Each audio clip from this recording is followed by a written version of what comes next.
Good evening, everybody, and thank you for being here in so many. Directing an online school, I know that it's not that easy to achieve so many people, in one Zoom. So compliments to the organizers. For me, I must confess, okay, since I am quite a few years in the business of teaching Judaism on the one hand and supervising and looking at what happens in the Israeli society, let me say that since 67 and until today,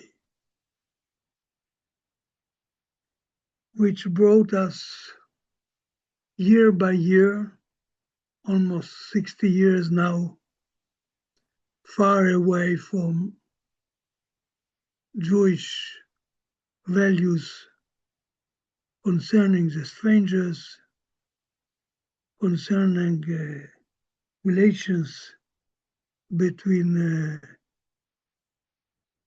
strangers living in our country, and so on and so forth. I'm not going to speak about that today, of course. And my heart is quite feels really bad and astonished and almost seemingly without a hope to see what happened in the Israeli society in the last 3 years.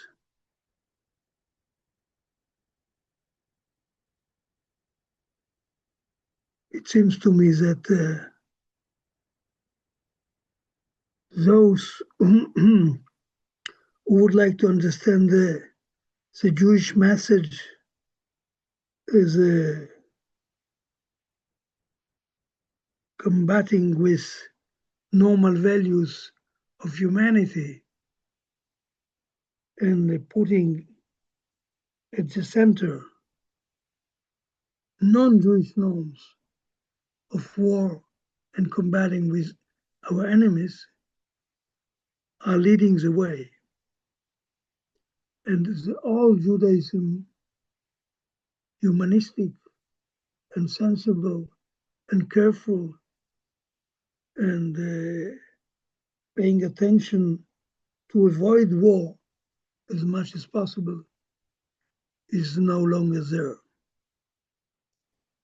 So when I thought of speaking today, with this Smol Emuni program, I say to myself, well, is there a possibility, Allahically, to find a way for doing a bracha בשם ומלכות שהחיינו וקיימנו והגיענו לזמן הזה. We don't want to get into Allahic problems, so I'm not going to do it publicly with you. But believe me, that's the way I feel.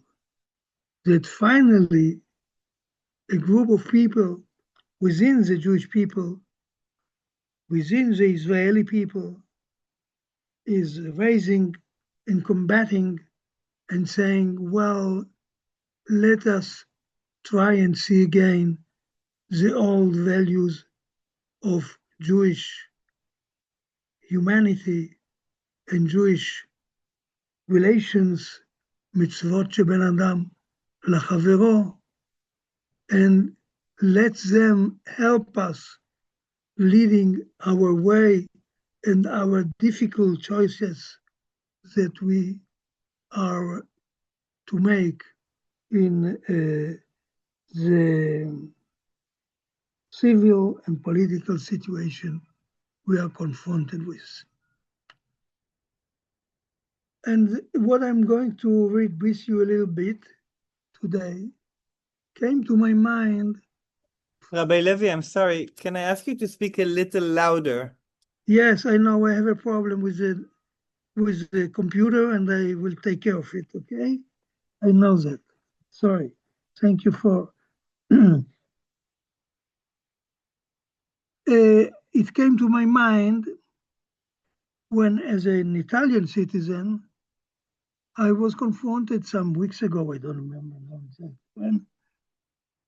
The events concerning those who uh, tried to arrive to Gaza on the ships, many of them were Italians, and what who is called a minister, I wouldn't call him even a minister, but he is Italian, did publicly to humiliate them and say, well, we with the flag of Israel will show you, and we don't know exactly what happened really, but it was certainly very humiliating and creating real problems for Jews all over Europe. That there are no, as if Judaism is not concerned and is not in contact with normal human social values, for example, concerning liberty, the freedom to manifest. And it came to my mind then that I read many years ago, but now I will go and try to present some of it. In Ramban thinking of the verse in Devarim 6:18, which says, ועשית הישר והטוב בעיני השם למען ייטב לך, ובאת וירשת את הארץ. You see if I'm translated here. No, this is already the command.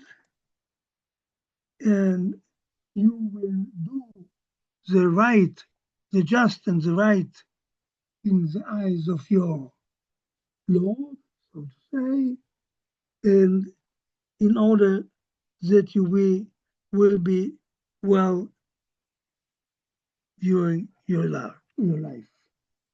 And the commentator immediately asked, what is it, Vasita Yashar Vatov?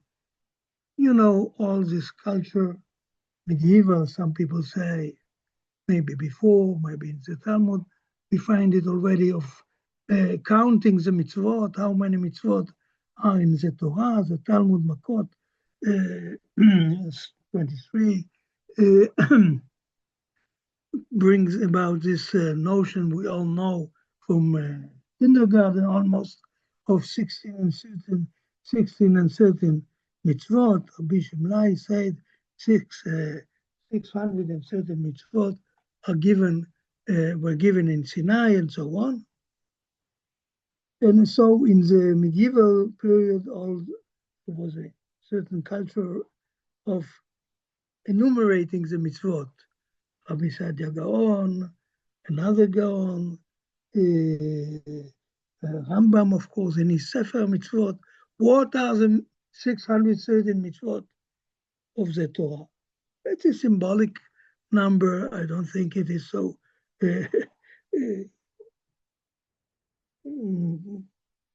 But it led some rabbis to study and understand and explain what could be possible the 613 mitzvot of the Torah. So they ask, Vasita Yashar Vatov, and you will be doing the just and the good. Is this another mitzvah? Is this one of the mitzvot? So the verse in itself, it is in the context of Devarim, of mitzvot, so it could well be considered a mitzvah.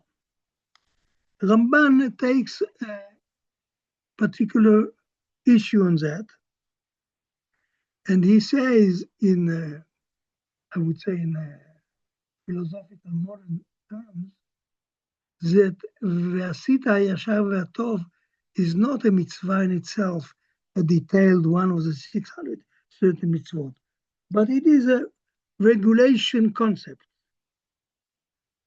Make it in a way that everything you will do will be guided by this principle of justice and good. Because in Parashat Kedoshim, it tells us on the opposite. Another thing, let me see if I find it. It tells us that when the famous pasuk of 19:2 of Kedoshim says, Kedoshim tiyu ki kadosh ani Hashem Elokechem, you should be separated or sanctified, or be careful of not committing sinful things, according to the various commentators. It means to him that the Torah is guiding us to Torah is guiding us to behave in a way that even for things which are permitted by the Torah, for example, getting married and having a wife, or drinking wine, or other things, good things like that, no, can become naval birshut HaTorah, non-believer, non-behavior permitted by the Torah. One can use the regulation that the Torah permits in a way that they have a countersense, and it becomes a violation of the ways of good and justice. And this is what passed in my mind when I heard in the news and so in television all the local discussion in Italy on this event. But in general, we may say that what happened in these last 3 years with this wrong interpretation of Judaism is going in that way. Let me see if I can find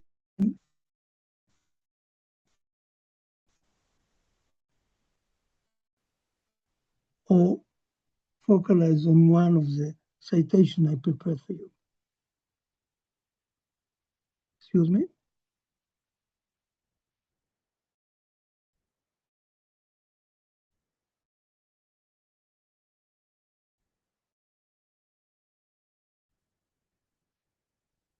Here I am having a problem with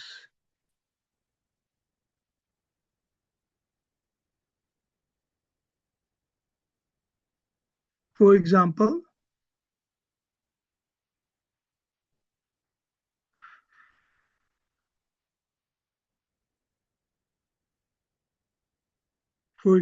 when we speak in Devarim 23:10, you should be careful when you go to war from everything which is bad. He says, I believe that what it meant in this mitzvah, it's a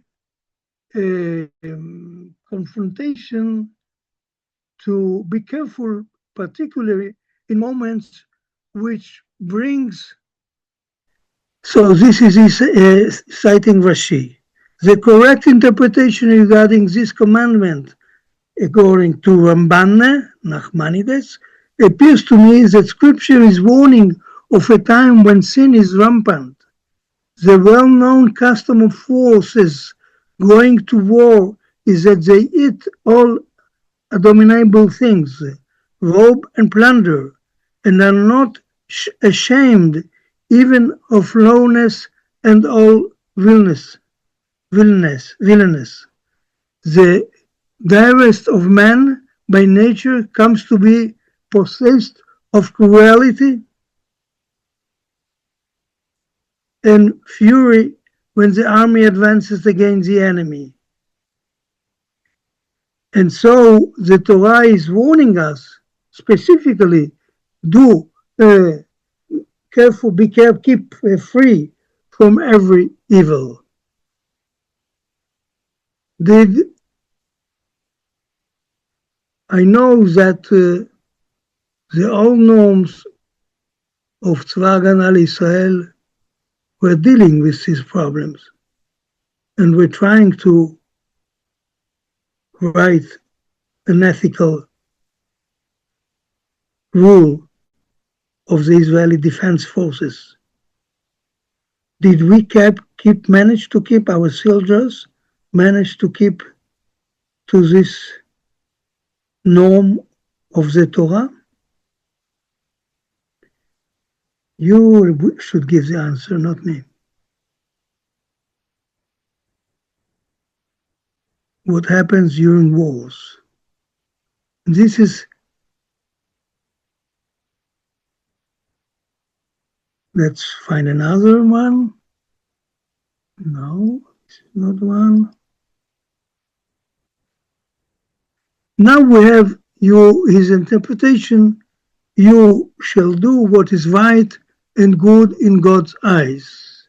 Rav Levi, just another couple minutes. We're reaching our 20-minute cap. I'll read this and we can finish. Thank you. With this practical problems. How could I go there? Okay. Rambam. Ban thou shalt do that which is right and good in the sight of the Eternal. In line with the present meaning of scriptures, the verse says, keep the commandments of God, his testimonies and his statutes, and in observing them, intend to do what is right and good in his sight only. And the expression in the verse so far before us, that is, it may be well with thee in a promise, stating that when you will do that which is good and in his eyes, it will be well with you, for God does good unto the good and to them that are upright in their hearts. The rabbis have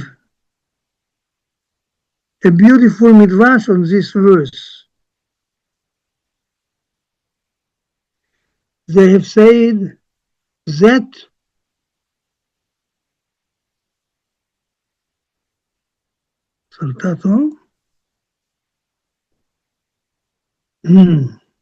they have said that which is right and good refers to a compromise and going beyond the requirements of the letter of the law, לפנים משורת הדין in Hebrew.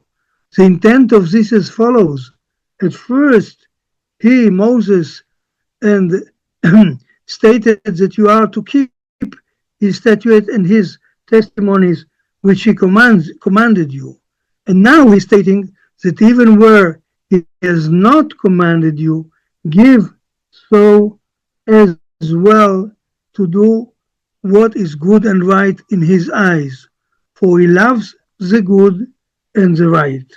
Now this is great principle, for it imposes to mention in the Torah all the aspects man's conduct with the neighbors and friends, and all his various transactions, and the ordinance of all societies and countries. So what we call normally standard, social behavior, civil law.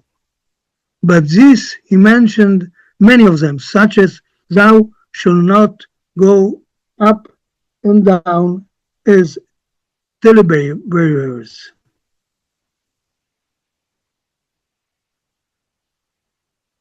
Excuse me, just to find the finish of this.